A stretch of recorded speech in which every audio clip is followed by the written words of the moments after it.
안녕하십니까, 예민수입니다.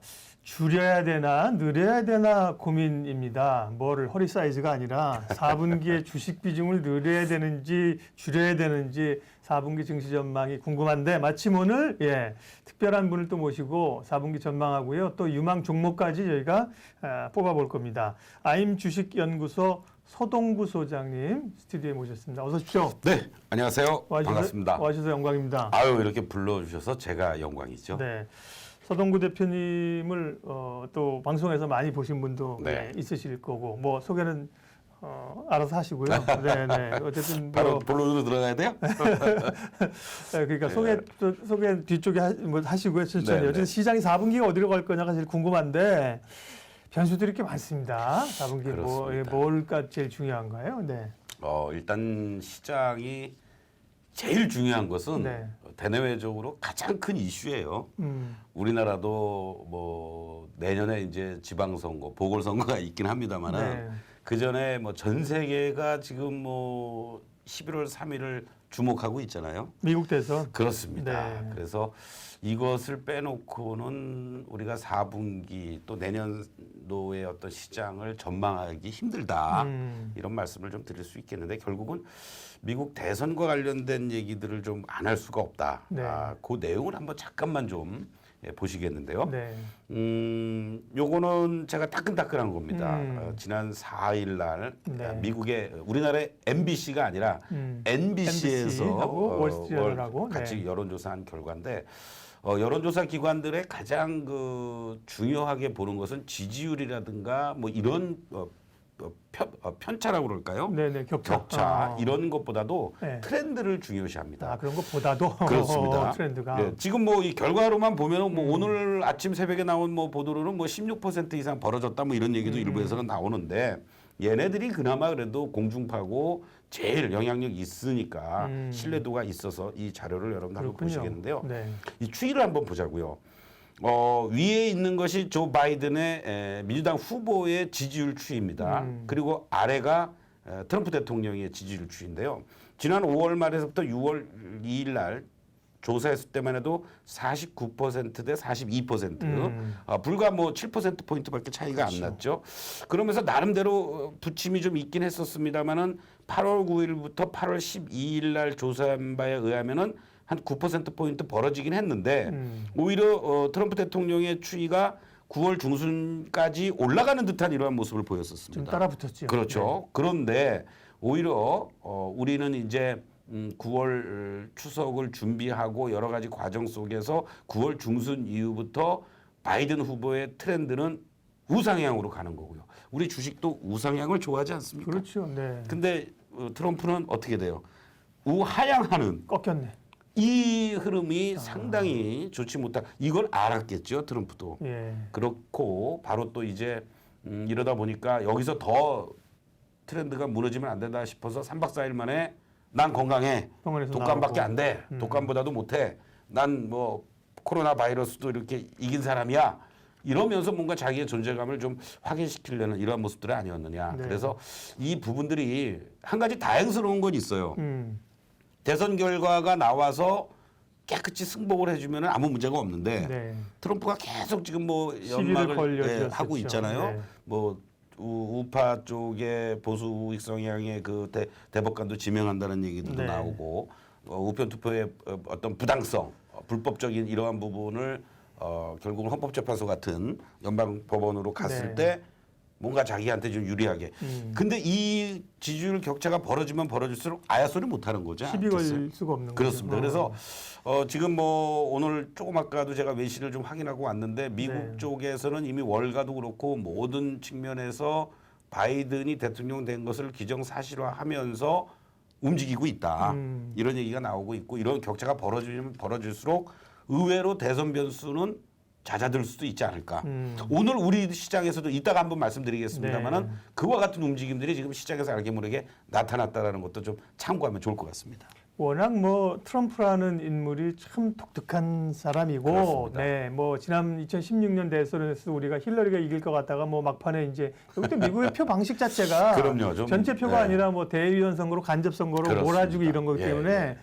야, 정말 꺼진 불도 다시 보자. 아직까지 좀 조마조마한 게 조금 있긴 하지만 네. 어쨌든 큰 흐름 자체는 바이든으로 기울여서 그동안 있었던 미국의 대선의 리스크는 트럼프에게 미안한 말이지만 트럼프가 코로나 확진됨으로 인해서 오히려 투자자들에게 좀 안동감을 준다. 그렇죠. 네, 그렇게 정리하면 되겠고요. 네네. 그다음 또 뭘 봐야 됩니까? 4분기 변수가. 뭐 어차피 네. 이제 3분기 실적이 지금 뭐 발표되는 시즌 아니겠습니까? 그렇죠, 예. 뭐 삼성전자를 필두로 네. 해서 근데 사실은 저는 이제 이 기업들의 실적과 관련된 부분은 여러분들이 두 가지로 좀 봤으면 좋겠어요. 네, 네. 원래 전통적으로 4분기는 안 좋습니다. 그러니까요. 네. 그렇죠? 비용도 떨고 보너스도 주고 바로 뭐 이런 그렇죠. 거죠. 네. 그렇기 때문에 3분기 실적의 트렌드를 가지고 우리가 4분기도 좋을 것이다 나쁠 것이다를 볼 것이 아니라 3분기 실적에서의 변환되는 모습을 보면서 내년도를 바라볼 필요가 있다는 얘기죠. 그러니까 4분기는 건너뛰자. 사실 그래서 4분기에 뭐 실적이 안 좋아서 뭐 어닝 서프라이즈는 고사하고 어닝 쇼크만 안 나오면 된다. 네. 뭐 이 정도로 여러분들이 보시고 지금 3분기 실적과 관련돼서 긍정적으로 지금 바닥을 치고 돌아가고 있는 것들이 대표적인 게 이 케미칼 쪽, 화학 쪽이란 말이죠. 네. 그래서 화학 쪽과 그리고 3분기 실적이 자동차 쪽들, 현대차를 중심으로 해서 좀 아쉬워요. 내수 쪽에서 급증해주는 이러한 모습들이긴 한데 자동차와 자동차 부품 관련주들의 어떠한 그 변화되는 모습들 확인해 볼 필요가 있겠고 역시 뭐 메모리 쪽에서 조금 뭐 4분기 이후부터 좀 내년 상반기까지가 힘들지 않겠느냐라는 얘기들이 반도체 쪽에서 나오곤 있는데 네. 저는 이 부분에 있어서는 미리 끌어다 쓴 부분도 있지만 오히려 4분기와 내년 상반기에 코로나와 관련된 뭔가 긍정적인 흐름들이 전개가 돼준다면은 가수요들이 또 한 번 생기지 않겠느냐. 반도체 쪽에. 그렇습니다. 그래서 반도체 특히 이제 삼성전자가 지속적으로 투자를 확대하면서 뭔가 가시적인 결과들이 나오고 있는 비메모리 쪽들, 우리가 흔히 얘기하는 시스템 반도체 쪽들, 네. 이쪽에 소재 부품 장비 쪽들을 중심으로 한 대응 전략은 여전히 내년을 겨냥했을 때 또 하나 빼놓을 수 없는 것이 5G와 관련된 이러한 종목들을 이제부터는 4분기에 어떤 시장의 변동성이 있을 때 이 섹터에 해당되는 것들은 모아 나가자. 이렇게 말씀드리겠습니다. 역시 명불허전입니다. 왜냐하면 이제 기업 실적 얘기를 하면서 뭐 전체 기업 실적이 뭐 얼마가 되겠느냐 이런 얘기는 사실은 중요하긴 하지만 복잡해요. 그 피부에 와닿지 않는데 네. 어느 섹터가 좋아지느냐 딱 말씀하셨잖아요. 네. 그러니까 이제 저희가 오늘 관심 종목도 이따가 뽑을 텐데 결국 실적이 좋아지는 쪽에서 나올 가능성이 높다고 보거든요. 그렇죠. 예. 예. 그렇게 얘기해서 얘기를 하셨고 화학이나 자동차 부품, 반도체, 소부장, 5G 봐야 된다고 말씀을 하셨고 자, 4분기에 우리가 지금 또 넘어가야 될 중요한 변수 가운데 하나가 대주주 양도세에 관한 겁니다. 네. 예. 3억이 있으면 대주주가 되고 그에 따른 물량들. 저도 그렇고 많은 분들이 대주주 한번 걸려봤으면 좋겠다. 주식 3억 원어치 그죠? 네, 근데 어쨌든 간에 뭐 25억부터 3억까지 줄어들고 네. 매년 나오는 물량. 물론 네. 지금 이제 인별과세를 하겠다. 가족합산은 안 하겠다는 네, 쪽으로 늘었지만 그래도 매물이 좀 나올 우려가 있는 거 아닌가요? 오늘 나온 소식에 의하면 2023년까지 유예를 하겠다라고 또 홍남기 경제부총리가 일단은 뭔가 긍정적으로 유예를 하겠다는 바꿨어요. 그러니까 금액 기준을 좀 안 줄이고 그렇죠. 좀 더 예, 간다고 이제 하더라도 그런 일단은 뜻이세요? 10억을 유지하면서 23년 이후부터 순차적으로 줄이겠다. 그러면 큰 뉴스인데 예, 이거는. 근데 그게 이제 모르겠어요. 뭐 홍남기도 어떻게 하자 하면서 청원이 들어가서 면피하려고 그랬는지 네. 모르겠습니다만은 그래도 한 나라의 경제 수장이 빈 소리는 안 하겠죠. 예. 그래서 이 부분을 한번 우리가 좀 주목해 볼 필요가 있겠는데. 정치권에서 압박이 지금 세니까요. 그럼요, 네. 엄청 세죠. 근데 예. 한번 과거의 사례를 뭐 더도 말고 작년을 한번 보자고요. 예. 작년 2019년 10월 1일부터 2019년 12월 31일까지의 수급의 움직임들인데요. 네. 개인들이요. 차트를 볼게요. 이 네. 기간 동안에 차트를 한번 보시면요.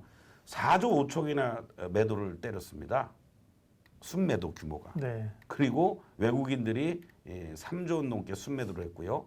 이것을 이제 전체 기관들이 6조 원 정도 순매수로 받아주는 모습이었고 연기금이 한 이 중에는 1조 4천억 정도 차지했는데 이 모습들만 놓고 보더라도 이게 만만치 않구나. 이러한 것을 우리가 확인해 볼 수가 있다라는 거죠. 결국 이 시장을 3월 19일 날 1439포인트를 저점에서부터 끌어온 동학 개미들의 어떠한 그 노고라고 그럴까요? 뭐 그러한 것들을 감안한다라면 저는 이 부분이 상당히 찬물을 끼얹는 예를 들어서 삼성전자를 2억 원어치 갖고 있다고 하더라도 지분율이 0.0000 한 뭐 1% 될까요? 그러게요. 예. 네. 그런데 뭐 자기 말고 와이프도 몰래 1억을 샀어. 그래서 자기도 모르게 갑자기 당신네들 대주주예요. 이래서 네. 과세 때려. 네. 이거 부부싸움 납니다. 그럼 부부싸움 네. 좀 나봤으면 좋겠네. 그러니까요. 아내는 괜찮아. 아내 정도는 그렇게 부부끼리. 그렇죠. 근데 뭐 네. 아버지가 가지고 있어요. 그럼 뭐 방법이 없죠. 그러니까 그렇게까지 하는 건 네. 정말 연좌제라는 얘기가 나오는 게 맞는 거죠. 그러니까 맞아요. 이 부분은 뭐 어느 시점에서 공식적으로 표명을 할지 모르겠습니다만 분명하게 부담 하반기 요인이 장세에 엄청난 부담 요인이니까 뭔가 짚고 넘어가야 될 확인하고 넘어가야 될 내용이다. 그리고 우리가 바라는 대로 그냥 10억 최소한도 유지하고 무슨 뭐 세대별이니 개인별이니 이런 거 없애고 요즘 뭐 집값 서울의 평균 집값이 10억이 넘었대는데 그러게요. 그거 안 사고 주식이라도 하겠다는데 왜 난리냐고요. 그러면 뭐 서울에 아파트 한 채 있는 사람들은 다 상장사 대주주야? 그러니까요. 말도 안 되는 얘기를 하고 있는 저는 거예요. 여기서 사실 우리 이 공무원들의 이 공무원스러움, 이 기재부스러움, 정말 저는 그네들의 논리는 뭐예요? 정책의 일관성을 가지기 위해서 이미 2017년에 이렇게 하겠다라고 얘기를 한 거기 때문에 해야 된다라는 논리밖에 없어요. 네. 예. 그만하시죠. 그 얘기. 열받아. 갑자기 열받나요? 그만하시고. 네, 알겠습니다. 어쨌든 부담스러운 얘기는 맞다는 네네. 얘기고 우리가 그 정책 얘기하려면 기니까 앞서 말씀하신 거 가운데 대주주 양도세 문제 사실 굉장히 중요하잖아요. 그렇죠. 지금까지 우리가 오늘 아침까지 체크한 그 팩트는 홍남기 부총리는 3억 원은 안 건드리고 가족 합산하는 것만 완화하겠다는 얘기인데 일부 보도들은 그 3억 원 자체 내리는 것도 몇 년 유예할 수 있다. 이런 얘기를 하고 있기 때문에 그 부분은 저희가 앞서 얘기한 거 참고하셔서 굉장히 중요한 변수니까 조금 더 추이를 보시는 게 좋을 것 같습니다. 네. 지금 미국 대선 기업 실적 대주주 양도세 문제 짚었는데 4분기에 또 이것 말고 눈여겨봐야 될 핵심 변수는 또 뭐가 있을까요? 사실은 뭐 우리 수급 그리고 또 경제와 관련돼서 뭐 네. 수출이라든가 수입이라든가 뭐 이런 부분도 우리 증시의 거울이고 또 경제의 거울인 환율을 우리가 또 생각을 안 해볼 수가 없죠. 네. 그래서 이 환율이라는 부분이 요즘 최근 들어서의 모습들을 보면요 아주 우호적이지 중요한 네. 부분에 놓여져 있어요. 네. 우호적이긴 하죠. 네. 왜냐하면 원화가 강세로 전환이 돼 있을 때 외국인들의 수급은 좋단 말이죠. 그렇죠. 그래서 오늘도 뭐 1,150원대 초반까지 내려가니까 외국인들이 한 3천억 정도 코스피 시장에서 들어오는 이러한 모습들을 보여줬는데 근데 이걸 보면요 예 박사님 네. 예 박사도 뭐 항상 그 같이 이렇게 분석도 하고 과거에 뭐 기자 시절에도 이런 부분에 대해서 집중적으로 뭐 하여튼 뭔 말씀하시려고 하고 그래요. 했지만은 네. 이 환율이 지금 모습 보면은 너무 가파르게 이렇게 절상되는 거 떨어진다. 아니에요, 그렇죠? 근데 상대적으로 보면 그동안 사실은 좀 너무 약세 국면에 오래 있었던 것도 맞잖아요. 우리 체력에 비하면. 그렇죠. 네. 그래서 이 부분들을 보면은 물론 뭐 지금 달러와의 약세 흐름 속에서 다른 우리나라를 비롯한 이종 통화들의 강세 현상들이 나타나고 있고 특히 위안화와 연동될 수밖에 없는 흐름인데 저는 오히려 말이죠. 속도가 좀 여기서 가파르다 지금. 이 그림을 보시면은 이 1,150원이 과연 쉽게 무너질까? 이거 아주 중요한 자리거든요. 이 1,150원에 대해서만 잘 하방을 어느 정도 잡아주고 그리고 뭐 한 1,180원 내외 요 정도에서 움직여 준다라면 뭐 사실 우리 시장에는 아주 그 뭐라 그럴까요? 골디락스. 맞습니다. 그죠? 골디락스. 더도 말고 더도 말고 좋다. 덜도 말고 뭐 한가위만 같아라 하는데 이런 흐름인데 근데 만약에 어느 한쪽이 무너진다. 그렇죠. 위쪽보다는 아래쪽으로 무너질 가능성도 있단 말이에요. 지금 네. 이렇게 되면은 또 다른 어떤 변곡점이 나올 수 있는 뭐 그 아주 긍정적이든 아니면 또 수출 기업들의 또 뭐 아우성이라든가 뭐 이런 부분들이 시장에서 조금 노이즈로 작용하지 않겠느냐. 그래서 제일 좋은 거는 그냥 뭐 이대로 그냥 이렇게 갔으면 좋겠다. 네. 이걸 저는 개인적으로 맞아요. 바랍니다. 중요하신 말씀했습니다. 환율은 높은 게 좋으냐, 낮은 게 좋으냐, 엄마가 좋으냐, 아빠가 좋으냐, 변동성이 적은 게 좋은 거거든요. 그렇습니다. 안정성 예, 있게. 이게 예. 등락이 폭이 심한 게 안 좋은 거거든요. 환율은요. 예. 그러면 이 지금 이번 세션을 어쨌든 간에 4분기의 주식 비중을 다시 좀 늘려? 아니면 지금 불안 요인 때문에 줄여? 이렇게 가는 건데요. 4분기 증시 전망 지금 말씀하신 요인들을 모아서 시장 흐름이 어떻게 될지 좀 그 시장 전망 좀 해주세요. 네. 두 가지로 좀 정리를 할 수가 있겠어요. 네. 아까 말씀드린 가장 큰 대외적인 변수는 미 대선입니다. 네. 그리고 우리의 내부적인 것은 수급적인 면에 있어서의 바로 대주주 네. 문제. 요 두 부분이 긍정적으로 흘러간다라면은 조정을 받을 때마다 계속해서 비중을 늘려나가는 그래도 전략. 된다. 예, 그리고 정모하면은 저는 배당까지도 받기 위한 어떤 전략도 좀 필요하지 않을까. 이렇게 말씀을 좀 드릴 수가 있겠고 한 가지 변수가 있습니다. 그것은 이따가 네. 다음 섹션에서 말씀드리겠는데 네. 수급적인 변화가 나타나기 시작을 한 것 같습니다. 저의 촉으로 봤을 때 촉으로. 또 네. 팩트도 있어요. 네. 그렇다면은 이게 중소형 개별 종목들 중심의 수익률 게임으로 갈 것이냐 아니면 외국인 기관들이 선호하는 대형 중대형주 중심으로 쪽으로 갈 갈 것이냐. 이게 중요한 4분기의 포인트다. 이렇게 말씀드리겠습니다. 그런 기로에 지금 놓여 있는 네, 거군요. 그렇습니다. 예. 지금 말씀 이제 전반적으로 시장 변수들 그리고 이제 그림들을 그려주셨는데 아주 귀에 쏙쏙 들어오네. 예. 그래서 다행입니다. 이런 내용들을 가지고 뭐 일요일에 강연회 하신다면서요. 네, 그렇습니다. 강연회 설명회 뭐예요? 네. 앞으로 이제 매주 일요일마다 네. 여러분들과 함께 오후 2시에 네. 이제 강연회 항상 열려 있습니다. 여러분들 그냥 놀러 오시면 제가 항상 있을 거예요. 예 박사도 가끔 나와 있을지도 모르겠어요. 네, 오라고 하려 압박을 하시네. 알겠습니다. 네. 그래서 이번 주는 10월 11일 날 일요일 오후 2시부터 5호선, 9호선 여의도 중심이죠. 여의도역에 5번 출구로 나오시면 한 100m만 걸어오시면 말이죠. 여의도의 명물 중에 하나인 여의도백화점 바로 맞은편에 백상빌딩에 스마트 교육실습센터가 있습니다. 네. 다만 한 100여 명 정도를 모시는 공간인데요. 지금 코로나 방역으로 인해서 또 준수를 해야 되지 않습니까?